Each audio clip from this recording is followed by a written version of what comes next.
Assalamualaikum warahmatullahi wabarakatuh. Saya perwakilan dari kelompok 2 akan mempresentasikan pengukuran kadastar. Sebelum itu, kita akan memperkenalkan diri terlebih dahulu. Perkenalkan, nama saya Salahuddin, NPM 230350100026. Perkenalkan, saya Arif Saifuddin, NPM 013. Oke. Perkenalkan, nama saya Ahmad Syarifat Dinansa, NPM 2303501007. Perkenalkan, nama saya Ahmad Rizky Bahtiar, NPM 230350101034. Perkenalkan, nama saya Muhammad Sirajul Huda, NPM 230500136. Lanjut saja ke pengertian kadastar. Nah, dalam sejarah pendaftaran tanah telah dikenal dengan kadastar yang berasal dari bahasa Latin yaitu capitastrum yang berarti suatu daftar umum, di mana diuraikan nilai serta sifat dari benda-benda tetap. Kadastar atau yang lebih dikenal dengan pertanahan adalah sebuah sistem administrasi informasi persil tanah yang berisi kepentingan atas tanah, yaitu hak, batasan, dan tanggung jawab dalam bentuk uraian geometri atau peta dan daftar-daftar di suatu pemerintahan. Nah, secara umum, pengukuran kadastar adalah pengukuran untuk memperoleh gambar batas, mengetahui luas tanah dari dua buah persil. Pengukuran yang dilakukan untuk mendaftarkan hak kepemilikan tanah dan pemanfaatannya.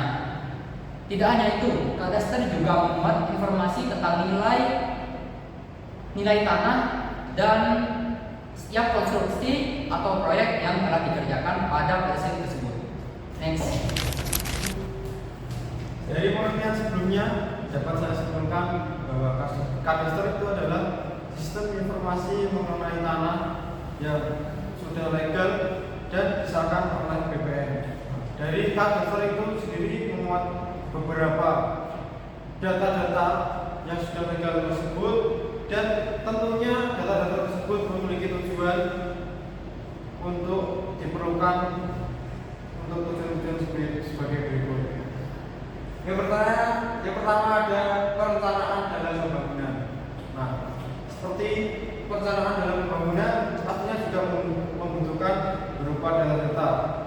Contoh sederhananya saja luas lahan dan kontur tanah. Nah, luas lahan dan kontur tanah itu diperlukan untuk merancang sebuah bangunan. Misalnya, untuk merancang struktur dari bangunan tersebut. Yang kedua, ada pajak dan penilaian properti. Nah, dari pajak dan penilaian properti sendiri pasti juga membutuhkan data-data penting dari kadastar itu sendiri.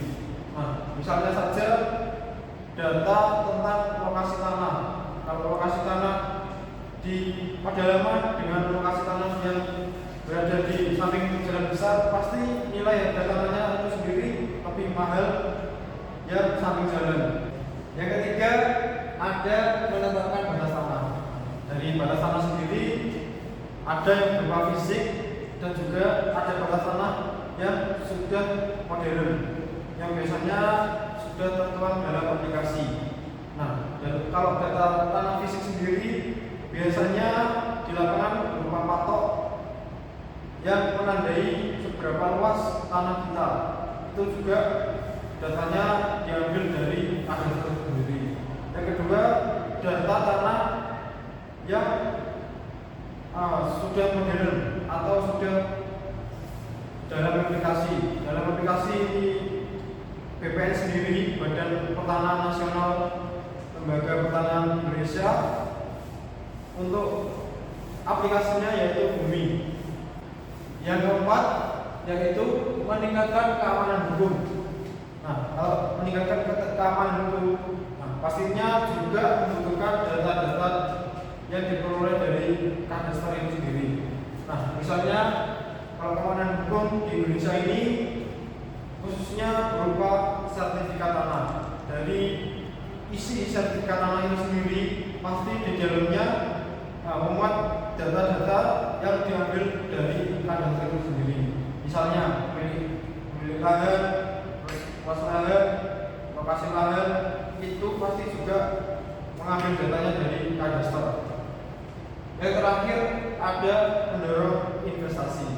Untuk pendorong investasi sendiri juga membutuhkan data-data dari kadaster. Nah, yang namanya investasi tentunya kita nggak mau investasi kita rugi.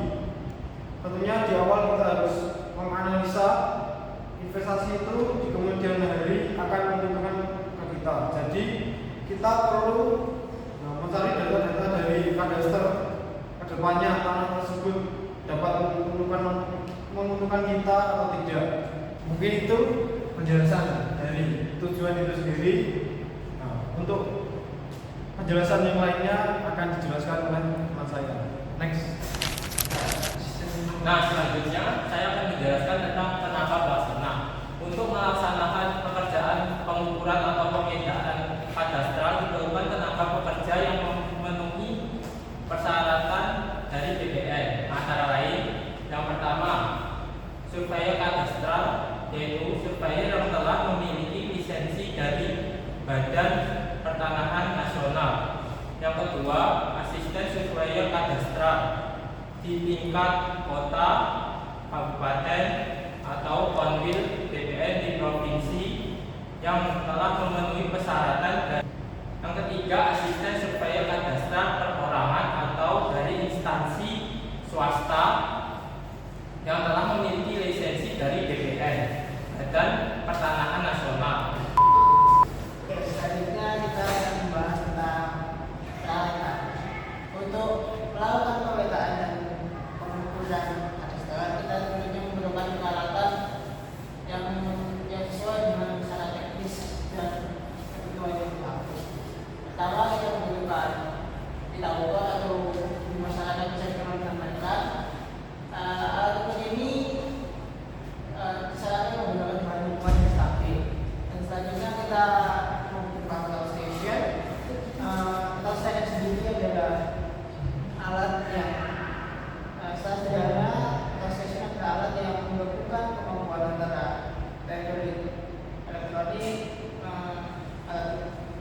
alat ukur elektronik dan alat ukur jasa elektronik dan alat pencatatan elektronik. Alat ini berfungsi untuk mengukur suhu digital ketika bersama-sama dengan jarak minimnya. Selanjutnya kita ke software. Software di sini adalah software yang telah ditetapkan oleh Badan Pertanahan Nasional atau BPN. Software yang biasa digunakan adalah AutoDesk Map atau AutoCAD. Selanjutnya ada komputer. Komputer sendiri di sini berguna untuk menjalankan software AutoDesk Map atau AutoCAD tadi. Spek minimumnya adalah menggunakan Pentium 4. Dan yang terakhir adalah kita menggunakan plotter ukuran 0. Ini digunakan untuk mencetak peta yang sudah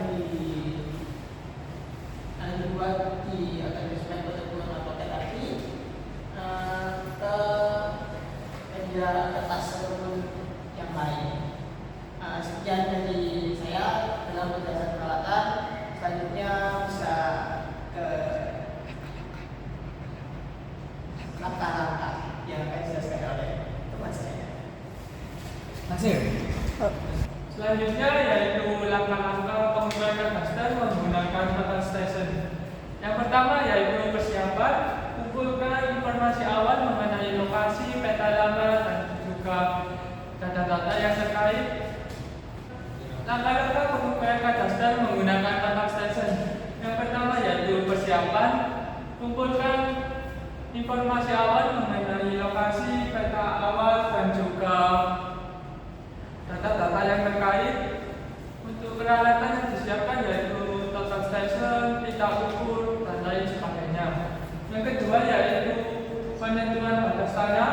Temui pemilik atau saksi-saksi untuk menentukan titik batas tanah agar kedepannya tidak terjadi sengketa tanah. Yang ketiga yaitu pengukuran lapangan. Gunakan total station untuk mengukur titik koordinat titik sudut-sudut tanah. Pastikan data yang diambil sangat akurat. Yang keempat yaitu pembuatan desa. Setelah pengukuran lapangan, kita mendapatkan data itu bisa dikonversikan ke dalam peta atau sketsa menggunakan software AutoDeskMap atau AutoCAD. Hal ini bertujuan untuk memvisualkan data dari lapangan. Yang kelima yaitu perhitungan luas tanah. Perhitungan luas tanah bisa menggunakan metode matematika atau bisa menggunakan software. Yang keenam yaitu verifikasi dan konfirmasi. Verifikasi kepada pelanggan bahwa data yang diambil sudah benar dan tidak ada kekeliruan dan tidak ada keberatan terhadap pelanggan. Yang ketujuh yaitu penyusunan laporan. Setelah semua data terkonfirmasi dan juga betul, bisa membuat laporan secara resmi yang harus terperinci. Yang ke-8 yaitu pendaftaran tanah.